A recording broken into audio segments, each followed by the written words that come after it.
Hi, Neil Sean here. I'm just going to share with you some of my favourite Blackpool memories. Now, if like me, you were a precocious child that wanted to be on the stage, there was only one place to go. Firstly, Blackpool during the summer, and secondly, when you arrived, the biggest thing that you really wanted to do was to head down to the Central Pier and try and get a slot or spot on the talent show with Uncle Peter Webster. For many people watching this, it will just simply take them right back to their childhood.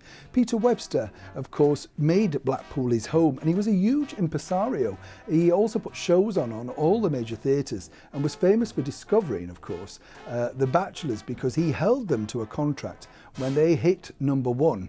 And of course, he got them at quite a good rate, and then they'd become #1 chart stars, but they still had to sort of honour their 16-week summer season. What's interesting though, Peter Webster was the forerunner to things like Britain's Got Talent, Pop Idol and X Factor, because he literally did discover the young talent of tomorrow. As I say, this happened twice daily on the Central Pier.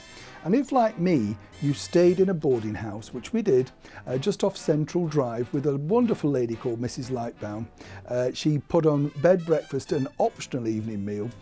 We used to come out the boarding house, run straight down Central Drive and onto the Central Pier, which always seemed to me to be the most exciting and sort of action-packed pier. And once you got there, you put your name down, and then if you were lucky and there was enough time, you got called up. And basically, Peter Webster had the most amazing demeanour. You know, he could really draw children in, and he made you feel very relaxed. And because you're a child, you're not really nervous, are you, about getting up on stage and all the mums and dads sitting out there, you know, looking at you. And you do your little talent thing, and hopefully you'd get a round of applause.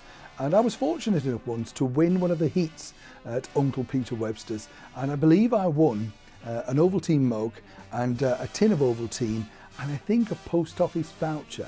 But what I do remember was the fact that he made everybody very encouraged to get up, and nobody was a loser. And of course, I think that's really what made him one of the most famous people to many children and people of my generation, the brilliant, and let's not forget, Uncle Peter Webster of the Central Pier fame.